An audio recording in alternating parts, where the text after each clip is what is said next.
성실, 독창성, 근면함. 그가 이야기한 사업 성공의 3가지 원칙입니다. 도기책방 추석 특집. 반드시 읽어야 하는 투자의 고전들. 이번 추석을 통해서 여러분들과 함께 도기책방은 투자의 고전과 만나는 시간을 갖겠습니다. 네, 꼭 고전이 아닐 수는 있죠. 물론 이제 투자의 세계라는 것이 역사가 그렇게 길지 않습니다. 네, 100년 안짝 뭐 이런 정도로 볼 수가 있기 때문인데요. 그럼에도 불구하고 우리가 꼭 만나면 좋은 투자의 클래식한 투자 도서들을 이번 추석 기간에 만나고자 합니다. 오늘 여러분들과 만날 첫 번째 투자의 고전은 워렌 버핏의 15%를 만든 사나이, 바로 필립 피셔입니다. 필립 피셔는 여러분 아시다시피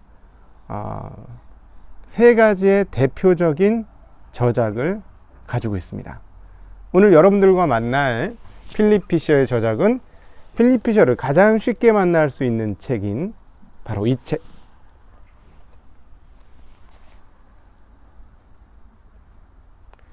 보수적인 투자자는 마음이 편하다입니다. 1975년도에 간행이 됐고요. 그 15년 전에는 이분의 대표작인 위대한 기업의 투자라 라는 책을 썼습니다. 그래서 보통은 위대한 기업의 투자라라는 책이 더 유명한데요. 저는 이렇게 투자의 뭐라 그럴까요? 투자의 고전, 그리고 투자의 달인들, 투자의 앞선 뭐라 그럴까요? 선진들, 이런 사람들을 만날 때 가능하면 좀 후에 만나는 게 더 좋은 것 같습니다. 그러니까 초기보다는 후에 만나는 게 더 좋은데요. 필립 피셔는 그런 모습을 여실하게 보여주고 있습니다. 이 책에서는 그가 그동안 했던 성공과 더불어서 또 어떤 실패를 했는지도 우리에게 계속해서 얘기해 주면서 다양한 투자에 대한 시각을 갖게 해주는데요. 이 책 보수적인 투자자는 마음이 편하다는 우리 일반 투자자들이 아주 쉽게 잡을 수 있고 잡으면 하루면 끝날 수 있는 그런 책입니다. 이 책, 특별히 한국어에서 번역된 보수적인 투자자는 마음이 편하다, 이 책은 파트 1, 파트 2로 나눠져 있습니다. 그래서 저는 이 책을 초보자들이 읽으실 때는 파트 2부터 먼저 읽으시라고 말씀드리고 싶습니다. 파트 2가 훨씬 더 쉬운데요. 파트 2는 증권분석사협회에 낸 에세이입니다. 그의 투자의 경험담을 담고 있는 부분이라서 너무나 쉽게 술술 읽힙니다. 물론 이제 앞부분하고 중복되는 부분도 있는데요. 먼저 읽고 앞부분을 읽으면 훨씬 더 쉽게 이해가 되실 것 같습니다. 저는 이 책을 뭐라고 말하고 싶으냐 하면 바텀업의 최고의 고전, 이렇게 표현하고 싶습니다. 우리가 이제 바텀업, 탑다운 이런 얘기를 하는데, 바텀업이라는 것은 개별 기업을 중심으로 분석을 해서 투자를 하는 방법을 우리가 바텀업이라고 하고요. 바닥에서부터 올린다. 그리고 탑다운은 뭐예요?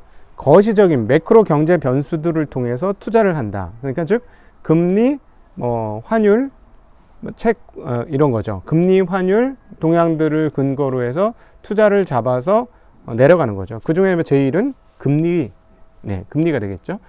그리고 거시 경제 변수들을 여러 가지 잡아서 들어가는 것. 그게 이제 탑다운이죠. 그래서 이제 우리 김일구 상무님과의 투자 인사이트에서도 이야기가 되었습니다만, 탑다운을 하는 사람은 큰 돈을 벌지는 못해도 크게 깨지지 않는다. 안정적인 수익을 얻는다라는 얘기를 했고요.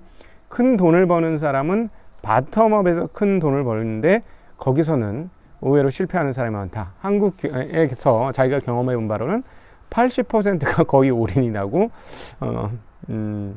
90% 정도가 안 좋다, 이런 식의 이야기, 경험담을 하셨습니다. 저도 제 경험상으로 보면 바텀업으로는 상당히 어렵다. 그래서 한국에서도 투자하신 분들 중에 많은 분들이 제대로 수익을 못 냈고, 공모 펀드들도 좀 그랬고, 그러다 보니까 최근에는 바텀업이 쉬운 해외 주식시장으로 사람들이 많이 뛰어들기도 했었죠. 그러나 필립 피셔는 바텀업 투자가 진정한 큰 수익을 내주는 투자라는 것을 우리에게 이 책 보수적인 투자자는 마음 편하다, 그리고 위대한 기업에 투자하라 라는 책을 통해서 우리에게 알려주고 있습니다. 이 당시까지만 해도 이분이 이제 1905년생이고요. 이분이 약 20세 때부터 활동을 하기 시작했으니까 대공황 직전부터 활동을 하기 시작했고 대공황을 당하게 됩니다. 그러니까 30년대 본격적인 활동을 하기 시작하는데 그 당시에 기업 분석을 해서 투자를 한다는 건 정말 어떤 면에서는 어불성설이었죠. 여러분 잘 아시다시피 1920년대 그 대공황이 오기 전 26년에서 29년도까지의 대호황장에서 큰 돈을 번 사람, 그리고 29년도 공황에서도 큰 돈을 번 사람 중에 대표 인물은 누구였던가요? 미국 증시에서. 네, 제시 리버모어였습니다. 그분은 트레이더였죠. 물론 이제 트레이더도 그런 정상의 수준까지 가려면 굉장히 많은 과정들이 필요합니다. 노력들이 필요하고 단련들이 필요하죠. 투자의 세계는 어디를 가든 정상을 가면 됩니다. 제가 계속 말씀드리는 게 북한산의 등산로가 몇 개입니까? 이런 얘기를 드리는데 투자에서 정상의 자리에 오르는 것은 반드시 가치 투자만이 옳은 길은 아니에요. 트레이딩으로 갈 수도 있고 뭐 다양한 방법으로 뭐 지난번에 얼핏 말씀드렸던 뭐 이벤트 드리븐만으로도 정상에 갈 수도 있습니다. 그런데 모든 공통점이 하나 있습니다. 트레이딩으로 가든 뭐 이벤트 드리븐으로 가든 바텀업의 밸류 투자로 가든 모두 다 굉장히 오랜 기간 노력을 해야 된다는 것이죠. 그리고 그 과정에서 상당히 많은 실패가 있을 수밖에 없다라는 것, 그 실패에서 주저하지 않고 뚫고 나가야 된다라는 것이죠. 그래서 필립 피셔는 이렇게 얘기합니다. 성공의 원칙은 근면, 성실성, 독창성이라는 것이죠. 근면, 성실성, 독창성은 필립 피셔를 얘기하는 가장 중요한 세 가지 요소가 아닌가 싶습니다. 그는 정말 꾸준히 공부했고 꾸준히 기업을 탐방했고 분석했고요. 그리고 새로운 시대가 올 때 어떤 기업이 좋을까 하는 고민들을 많이 했습니다. 독창적으로 접근을 하려고 했고요. 네. 그리고 그런 과정들을 변함없이 정말 나이가 많이 먹은 그 순간까지도 꾸준히 진행을 했습니다. 바로 그의 성실성이 돋보이는 대목인 것이죠. 네. 저는 여기에 저희 이야기를 잠깐 양념으로 한번 칠까 합니다. 요즘 시대에서 요즘 투자의 시장에서 성공하고자 한다면 일단 일반적인 투자자, 초보 투자자, 소위 말하는 주린이 투자자분들에게는 첫 번째로 제가 생각할 때는 인내가 필요합니다. 인내를 잘 하셔야 하겠고요. 그리고 또 중요한 것은 필립 피셔가 얘기했던 것처럼 성실해야 합니다. 성실해야만 하는 것이고 또 유연해야 합니다. 자기 자신이 언제든지 틀릴 수 있다는 것을 인정해야 하고요. 또 하나 겸손해야 합니다. 몇 번의 성공으로 마음이 높아지면 여지없이 따기를 맞는 곳이 주식시장이기 때문이죠. 그래서 저는 필립 피셔의 독창성, 성실, 근면에 동의하면서 동시에 성실하지만 유연하고 그리고 겸손해야 한다는 것, 그리고 초보자들은 인내 없이는 이 과정에 이르지 못할 거라는 점을 이야기하고 싶습니다. 많은 사람이 이렇게 투자해라 저렇게 투자해라라고 얘기를 많이 합니다만 사실은 투자의 원숙한 단계는 하루아침에 이루어지지는 않는 것 같습니다. 제가 저한테 찾아오는 고객분들에게 이렇게 설명을 요즘 많이 하죠. 투자는 도자기를 만드는 것과 비슷하다. 네, 누구든지 도자기가 이쁘다, 멋있다 라고 얘기할 수 있어요. 그러면 이 도자기에 자기도 곧 쉽게 만들 수 있을 거라고 생각해요. 그러나 실제로 도자기를 만드는 과정은 그렇게 가볍지 않습니다. 어떤 흙을 골라야 되는지, 그리고 물은 어느 정도 섞어야 되는지, 또 다른 희소 금속이라든가 아니면 히토류를 어느 정도 섞어야 하는지, 그리고 가마의 온도는 어느 정도 해야 하는지, 이 모든 것은 투자자 각자가 쌓아 올려야 하는 일종의 투자자의 노하우, 레시피입니다. 이 레시피가 많이 쌓인 투자자일수록 훌륭한 도자기를 구울 수 있죠. 저희 도기마을 분들은 이런 훌륭한 도기들을 많이 굽는 분들이 되셨으면 좋겠고, 제가 미약 하나마 조금 도움이 될 수 있다면 저는 정말 만족하겠습니다. 그리고 이 코너 도기 책방도 그러하기를 바랍니다. 필립 피셔는 그 당시로서는 없는 바텀업의 접근 방식을 보여주면서 바로 워렌 버핏의 스승이 될 수 있었죠. 워렌 버핏의 80%는 누가 만들었습니까? 네, 벤자민 그레이엄입니다. 벤자민 그레이엄의 책을 계속해서 읽어보시면 아시겠습니다만 거기에는 상당히 다양한 매크로 요소들이 들어가 있습니다. 그러니까 금리, 채권, 그리고 시장 사이클에 대한 이야기들이 상당히 있는데요. 이 필립 피셔는 시장 사이클에 대해서는 그렇게 크게 생각하지는 않는 편입니다. 왜냐하면 기업에 집중하는 사람이기 때문에 매수 매도를 자주 하는 것에 대해서 부정적이고요. 자가 믿었던 좋은 회사를 끝까지 끌고 가는 성향이 있습니다. 즉 매수 장기 투자를 했던 대표적인 인물, 그래서 그런 쪽에서 매수 장기 투자로 성공할 수 있다는 거, 몇 배의 수익을 내면서 성공할 수 있다는 것을 보여준 대표적인 사람이면서 그리고 아주 초기 인물이다.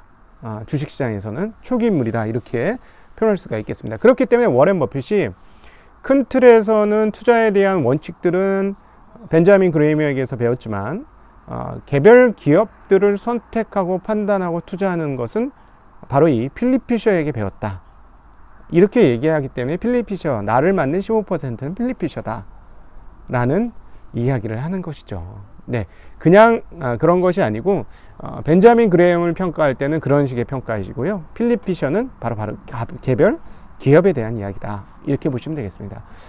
그런데 이 책은 1975년도에 쓰여졌어요. 그런 측면에서 제가 다른 책보다 필립 피셔의 보수적인 투자자는 마음이 편하다를 들고 온 이유가 있는 겁니다. 왜 1975년이냐는 거죠. 자, 미국의 1975년도 어떤 해일까요? 네.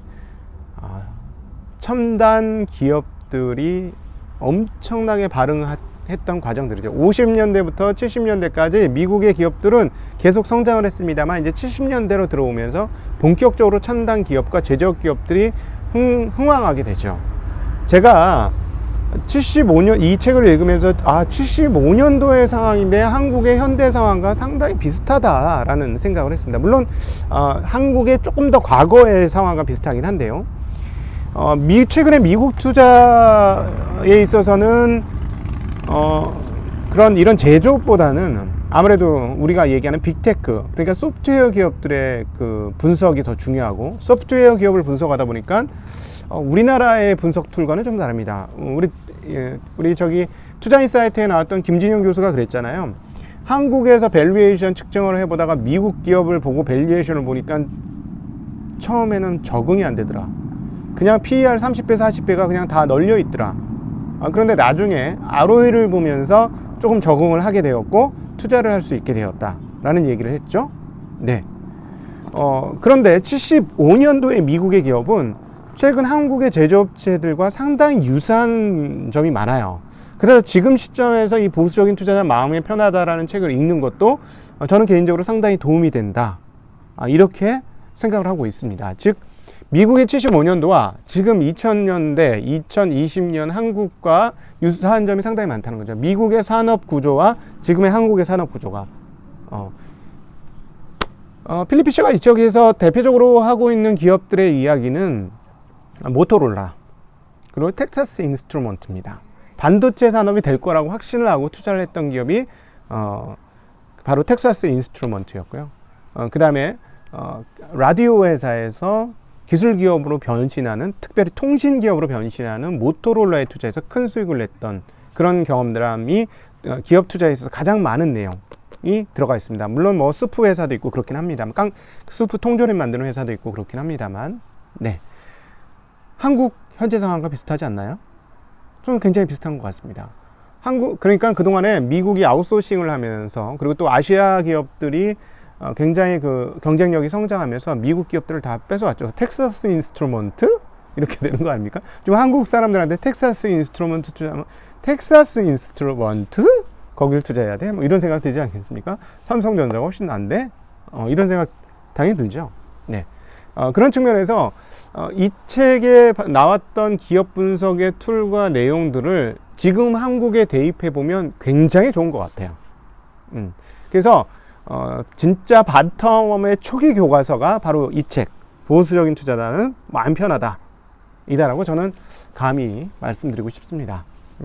여러분 계속 말씀드리지만 바텀업 투자자에서 큰 성공을 거두는 사람들이 훨씬 더 비율적으로 많았다는 것, 그건 이제 제 경험이기도 하고 많은 분들이 증언하는 내용이기도 합니다. 자, 그러면 어떻게 바텀업 투자를 해야 할까요? 사실은 많은 사람들이 시장 상황에 대해서 이야기하는데요. 시장 상황을 가지고 큰 돈 그리고 성공적인 투자하는 경우는 쉽지 않습니다. 성공적인 투자, 큰 수익은 바텀, 즉 개별 기초 자산을 잘 분석하는 데 있죠. 그런 측면에서 최근에 또 주가도 많이 올랐기 때문에 추석 이후 여러분들이 한번 신경 써야 될 것은 각각의 개별 기업들이 아닐까 싶습니다. 이 책은 여러분들에게 그러한 아주 좋은 시각을 제시해 줄 수 있는 책이다 라고 개인적으로 판단을 합니다. 그래서 추석 이후에 꼭 한번 만나보시면 어떨까 추천을 드려봅니다. 네, 이렇게 한 칸 한 칸 크라프트라고 하나요? 한 칸 한 칸 지식을 적층해 가시면 여러분 투자에 훨씬 더 원숙한 시간이 다가오게 될 것입니다. 원숙하시면 투자에서 이기는 건 자연스럽습니다. 원숙하지 않은데 투자에서 성공을 하려면 무리하게 되고 자신의 마음을 종잡을 수 없게 되죠. 원숙하게 되면 자기 마음을 다스릴 줄 알게 되고요. 그리고 또 시간이 지나면 시장을 대하는 법도 알게 됩니다. 여러분 급한 마음 갖지 마시고요.